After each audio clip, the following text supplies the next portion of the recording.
ओम हरि हरि ओम ओम हरे हरि ओम ओम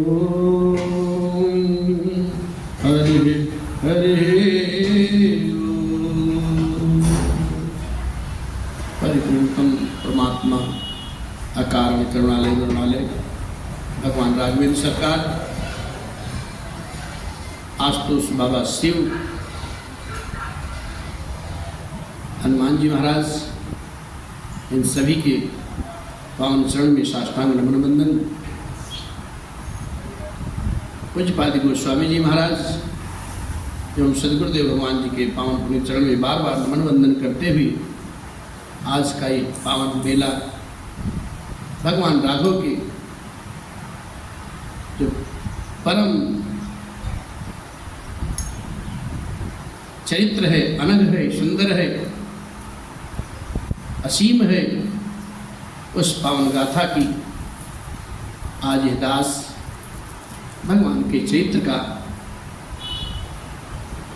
मानस जी के माध्यम से भगवान शिव के सुंदर पांडाल में बैठ करके भगवान शिव और हनुमान जी का आवाहन करते हुए पधारो नाथ, आपके शरण में हम सखा मंडली उपस्थित हैं और भगवान राघवेंद्र की ये पावन कथा आपके चरणों में ये दास निवेदित करता है। आप हम सबको अपना बरहस्त प्रदान करें और ऐसे ही सबका कल्याण करें, जगत का कल्याण करें, सनातन धर्म की ध्वजा ऐसे ही लहराती रहे। आज का ये पावन प्रसंग मानस जी के माध्यम से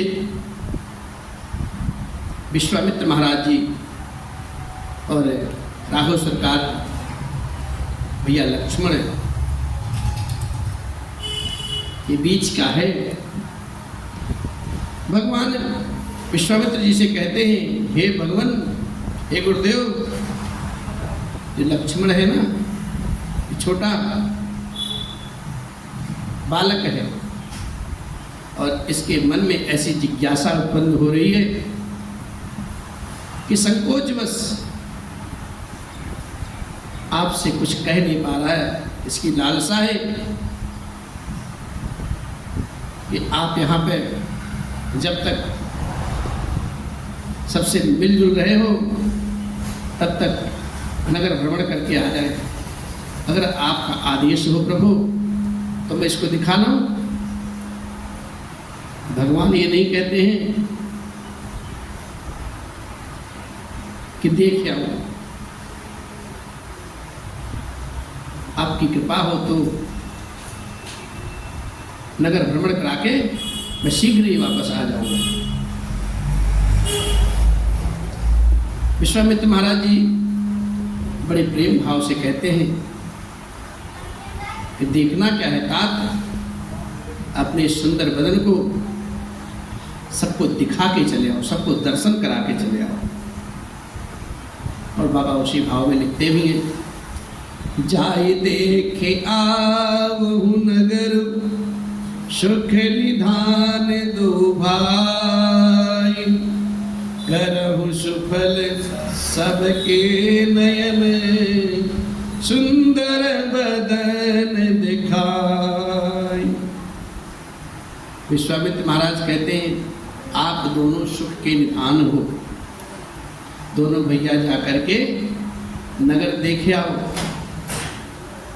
और देखना क्या है, अपने सुंदर मुखमंडल को सब नगरपुरवासी को दिखा करके चले आओ, उनके नेत्रों को सुफल करके चले आओ। इस प्रकार से गुरुदेव भगवान की आज्ञा मिल जाती है और राम भैया और लक्ष्मण भैया गुरुदेव भगवान के क्षण में नमन बंदन करते हैं और दोनों भैया नगर भ्रमण के लिए निकलते हैं। बाबा यहाँ लिखते हैं, अरे मुनि पद कमल बंदे दो भ्राता, चले लोक लोचन सुखदाता। बालक वृंद देखे अति शोभा, लगे संग लोचन मनु लोभा। बालक वृंद देखी अति शोभा, लगे संग लोचन मनु लोभा। ये प्रसंग है, ऐसा पुनीत पावन प्रसंग है भगवान के अनुपम छवि का कि अगर हम इसको जल्दी जल्दी भागेंगे ना तो जो भगवान के दर्शन करने के लिए लालायित है वो लालसा मन में ही दबी रह जाएगी। इसलिए कथा बड़े प्रेम से, बड़े भाव से कहना चाहिए और श्रोताओं को सुनना भी चाहिए। राम जी हमारे भगवान गुरुदेव के जो विश्वामित्र महाराज के श्री चरण में नमन बंदन करते ही अपने भैया के संग आगे बढ़ते हैं और उनकी सौंदर्य की जो छटा है उसको देख करके लोग अत्यंत हर्षित हो जाते हैं, प्रसन्न चित्त हो जाते हैं। किसी न किसी बहाने उनसे बात करने की कोशिश करते हैं। जब नगर के बालक हैं ना, वो बालक के समूह जो नगर के कुचों में, गलियों में खेलते फिरते थे, जब राम और लक्ष्मण भैया को देखते हैं उस नगर के गली में, कुचों में, बगल में जाके बोलते हैं, अरे कहाँ से आया भैया, कहाँ से आया? तो कहते हैं राम जी कुछ बोलते नहीं है। उन्हीं सखाओं में से कहता है, दाढ़ी वाले बाबा जी के साथ आए हो ना? लक्ष्मण भैया कहते हैं हाँ आए, इन्हीं के साथ आए। उन बालकों को भगवान इतने प्रिय लगते हैं, वह अनुपम छवि, अनुपम छटा जो वाणी के द्वारा बोली नहीं जा सकती है। और फिर छोटे छोटे बच्चे, बड़े बड़े बच्चे, बालक, वृद्ध, नर नारी भगवान की शोभा को निरखते हैं, देखते हैं। भगवान की सौंदर्य भी अतुलनीय साहब। बाबा यहाँ लिखे हैं, पीते बसन परिकर कटिभा था, चारु चाँप सर सोहत हाथा, तन अनुहरत सुचंदन खोरी, श्यामल गौर मनोहर जोरी, श्यामल गौर मनोहर जोरी। दोनों भैया पीले पीले वस्त्र धारण किए हैं और कमर में पीले पीले दुपट्टा, उस दुपट्टा में तरकस बंधे हैं साहब। हाथों में सुंदर बाण और धनुष सुशोभित है। श्याम और गौर वर्ण की जोड़ी है, अतुलित है साहब।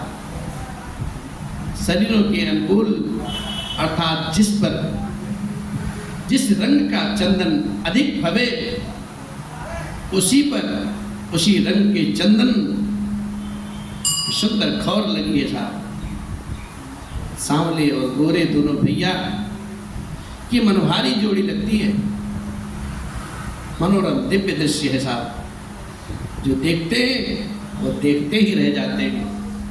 और भगवान कैसे दिखते हैं कि हरि कंधर बाहु विशाला, उरयति रुचिर नाग मणिमाला, सुभग श्रोण सरसीर लोचन, बदन मयंक ताप त्रय मोचन, बदन मयंक ताप त्रय मोचन। सिंह के समान सुंदर पुष्ट गर्दन है। गले का पिछला भाग है साहब। विशाल भुजाएं हैं रघुनाथ जी की। चौड़ी छाती है और उस सुंदर चौड़ी छाती पर गजमुक्ता की सुंदर माला सुशोभित होती है। सुंदर लाल कमल के समान भगवान के नेत्र हैं, जो तीनों तापों से छुड़ाने वाला चंद्रमा के समान मुख है भगवान का। ऐसी अद्भुत छवि है, अनुपम छवि भगवान की। और उनके कानों में सुंदर सुंदर स्वर्ण कुंडल लटक रहे हैं। बाबा इसी भाव में लिखते भी है, काननी कनक फूल छवि देही, चितवत चितहि चारे जनु देहि, चितवन चारु ब्रिकुट बर बाकी, तिलक रेखे शोभा जनु चाकी, तिलक रेखे शोभा जनु। कानों में भगवान के जो भगवान के कर्ण हैं, उसमें सुंदर सुंदर स्वर्ण के कर्णफूल अत्यंत शोभायमान हो रहे हैं।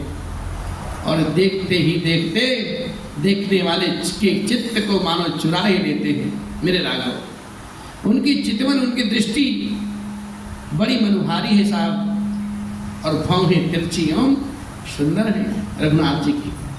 और रघुनाथ जी की नहीं, लक्ष्मण भैया भी हमारे ऐसे ही हैं। उनके माथे पर तिलक की रेखाएं ऐसी सुशोभित होती हैं, मानो मूर्तिमय शोभा पर कोई मुहर लगा दी जाए। क्या बात है, ऐसे मेरे बाबा लिखते हैं। और फिर आगे कहते हैं, रुचिर चौतनी सुभग सिरे, में चक कुंचित केश, नख सिर सुंदर बंधु दो, शोभा सकल सुदेश। दोनों भाइयों के सिर पर सुंदर चौकनी टोपियां सुशोभित होती हैं, और उनके बाल काले काले घुंघराले घुंघराले हैं। दोनों भाई नख से लेकर के शिखा तक, एड़ी से लेकर के चोटी तक ऐसे सारी शोभा को भी जो कहनी चाहिए, जो उपमा देनी चाहिए, ऐसे ही भगवान सकल शोभा से बिल्कुल भरे पड़े हैं। भगवान गली में ऐसे जा रहे हैं, और जब नगर के पुरनार सुनते हैं कि जो बाबा जी के साथ दोनों बालक आए हैं ना, नगर भ्रमण करने के लिए आए, सब जनों ने अपने काम धाम सब तज दी, और भगवान के दर्शन के हेतु लालायित होकर के दौड़ते हैं। कहते हैं, अरे देखने नगर भूप सुत आए, समाचार पुरवासिनी पाए, नाये धाम काम सब त्यागी, मनहु रंग निधि लूटन लागे, मनहु रंग निधि लूटन। जब पूर्ववासियों ने ऐसा समाचार सुना कि दोनों राजकुमार जो बाबा जी के साथ आए हैं, तो नगर भ्रमण करने के लिए आए हुए, तब वे सब अपने अपने घर बार को छोड़ करके, काम काज को छोड़ करके ऐसे उनके पीछे दौड़ते हैं, जैसे कोई जम जम का दरिद्र बहुत बड़ा खजाना पा गया, और उस खजाने को लूटने के लिए लोग दौड़ते हैं। उसी भांति से भगवान के दर्शन के लिए लोग दौड़ पड़ते हैं। और भगवान स्वभाव से ही सुंदर है दोनों भैया। दोनों भाइयों को देख करके सारे जन अपने नेत्रों को सुखी कर लेते हैं, तृप्त कर लेते हैं। निरखी सहज सुंदर दो भाई, होहि सुखी लोचन फल पाई, जुबती भवन झरोखन लागी, निरखी राम रूप अनुरागी, निरखी राम रूप अनुरागी।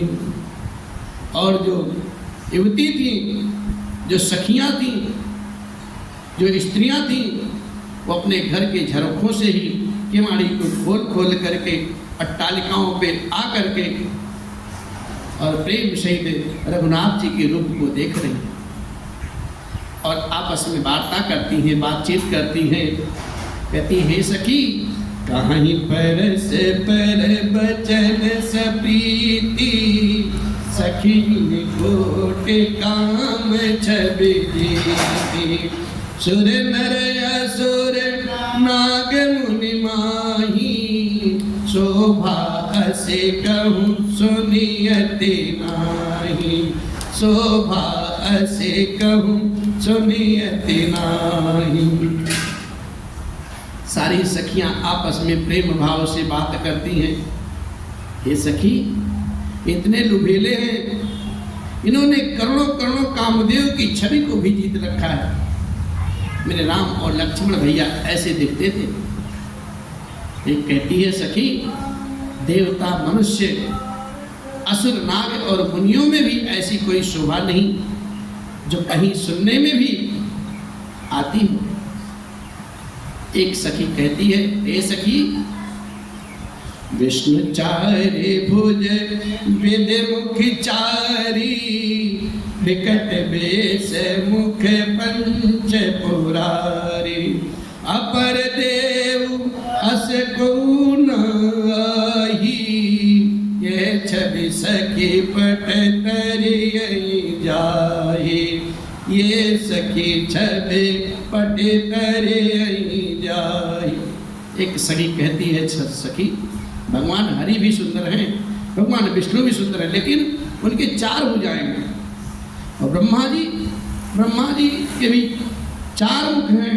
भगवान शिव का भयानक रूप है और उनके 5 मुख हैं साहब। हे सखी, दूसरा कोई देवता ऐसा है ही नहीं है जिनके साथ इस छवि की तुलना की जाए, उपमा दी जाए। एक सखी कहती है, सखी ये सांवले लुभेले दोनों जो बालक हैं, जो राजकुमार हैं, इनके मुखमंडल का दर्शन कैसे किया जाए। एक सखी कहती है, दर्शन, क्योंकि सखियां तो पीछे खड़ी थी, भगवान राघव और लक्ष्मण भैया गली में भी चल रहे थे। एक सखी कहती है, कुछ उपाय करती हूँ। उन्होंने सुंदर एक पुष्प लिया है और भगवान की तरफ मार दिया है, फेंक दिया। और जब भगवान को पुष्प लगता है, भगवान थोड़ा सा आगे बाएं मुड़ के अपने सुंदर मुखमंडल को दिखाते हैं, घूमते हैं और सखियां उनका दर्शन कर लेती हैं।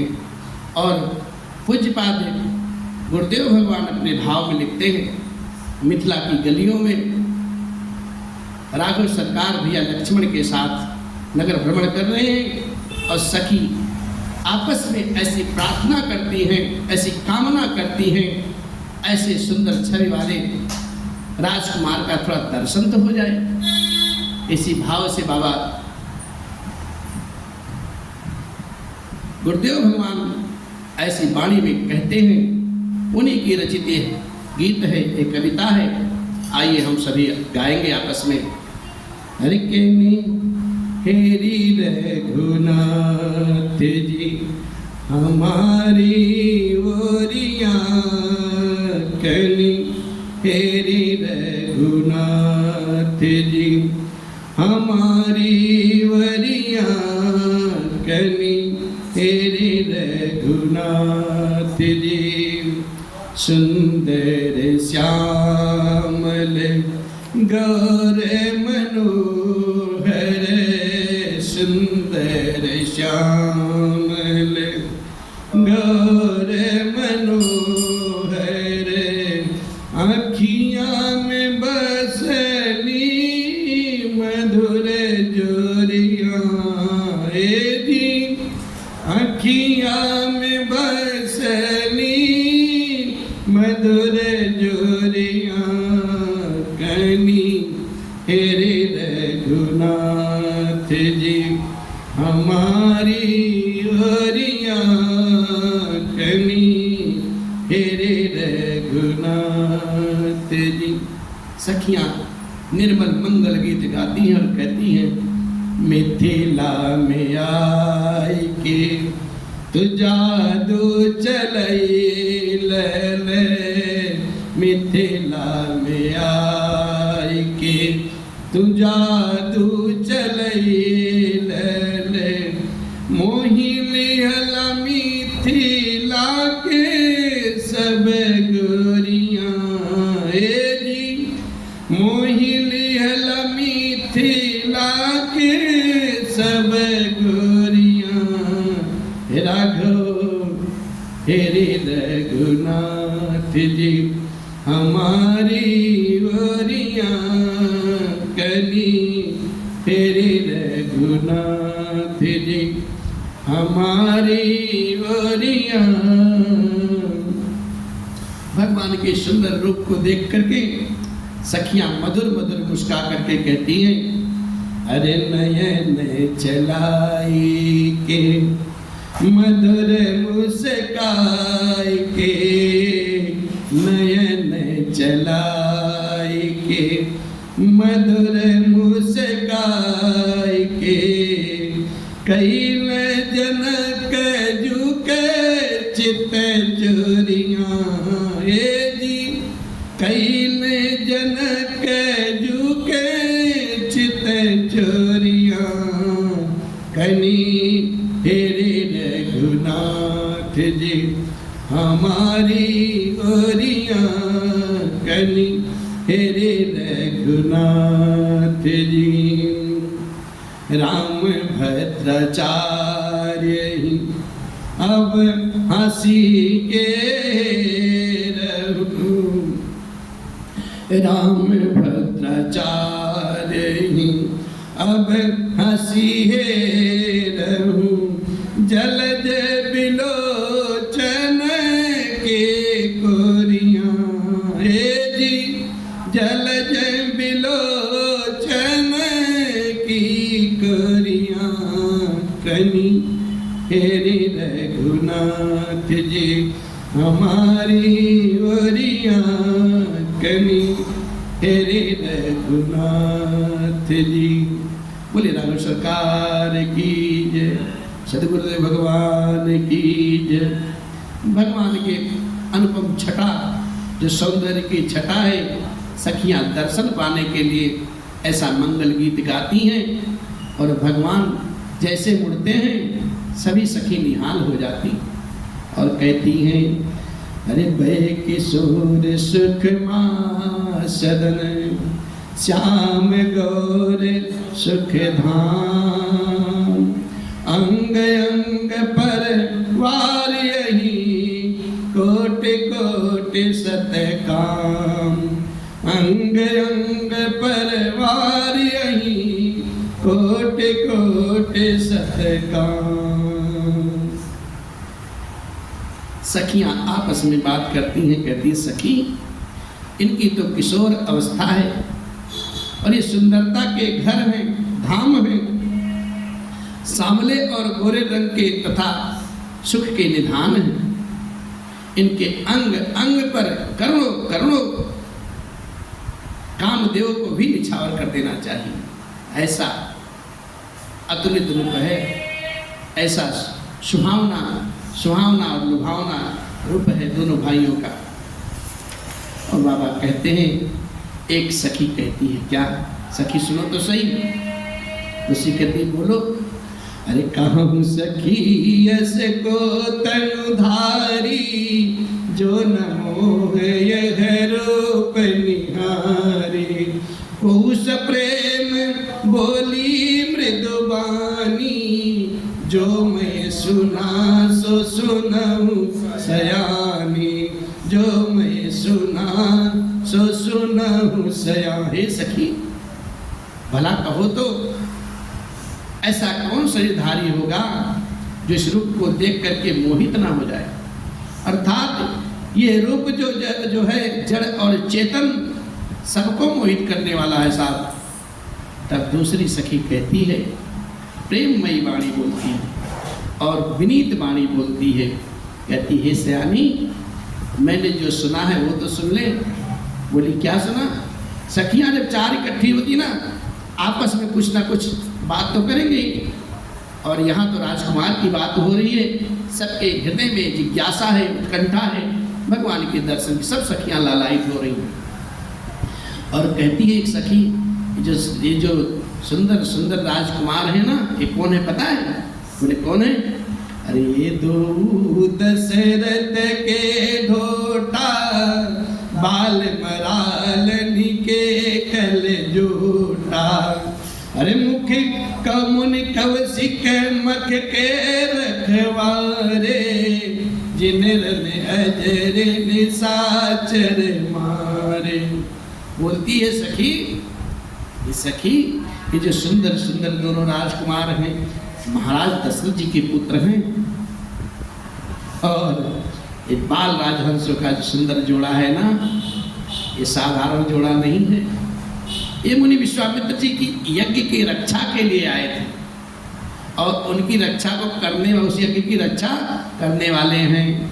और इन्होंने युद्ध के मैदान में बड़े बड़े राक्षसों को मारा है।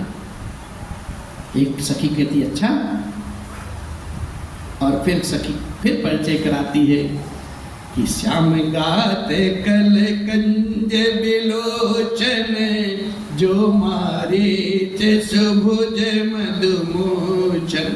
जिनका शरीर श्याम वर्ण का है ना, सामने वाले देख रही है ना, जो आगे आगे चल रहे हैं, और जिनके सुंदर सुंदर कमल जैसे नेत्र हैं। बोले हाँ, बोले जो मारीच और सुबाहु की मद को चूर करने वाले हैं, और सुख की खान है, और जो अपने हाथों में धनुष बाण लिए हुए हैं, एक कौशल्या जी के सुपुत्र हैं, इनका नाम राम है। सखी इतना गहरा परिचय कराती है। कौशल्या सुत सो सुख खानी, नाम राम धनुषायक। और एक फिर कहती है, जो पीछे पीछे राजकुमार चल रहे हैं ना सामने वाले के, बोले हाँ, गौर किशोर बेशो बर कांचे, कर सर चाप राम के। और उसका नाम क्या है?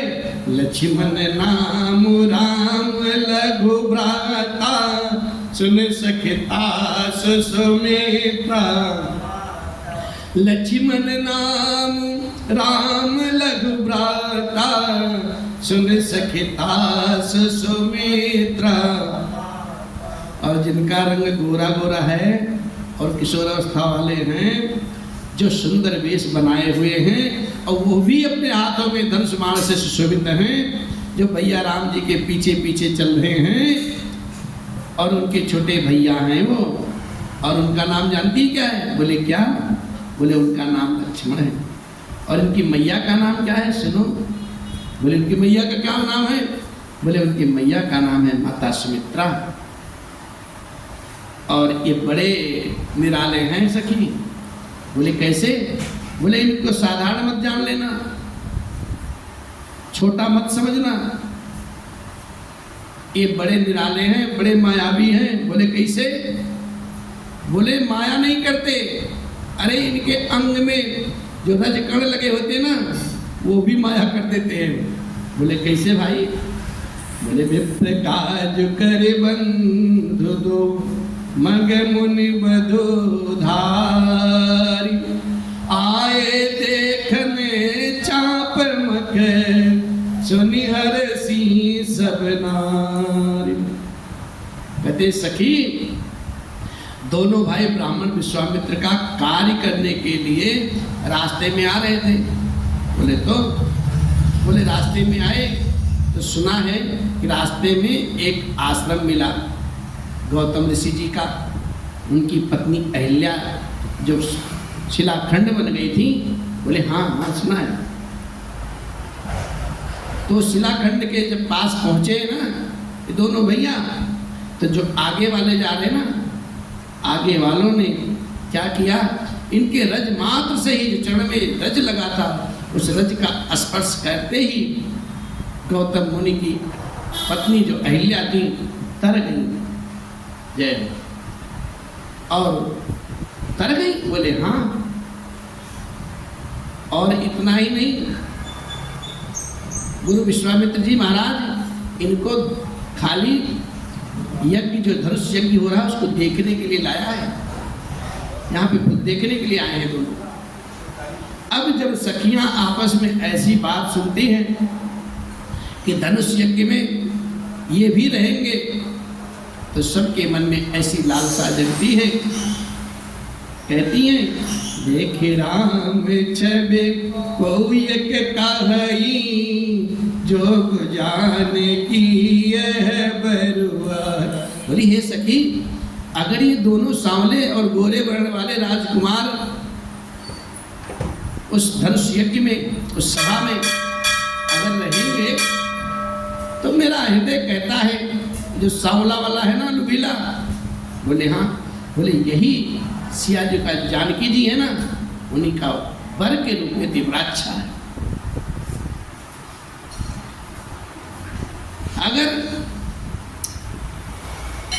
ये बीमारी है सबसे बड़ी,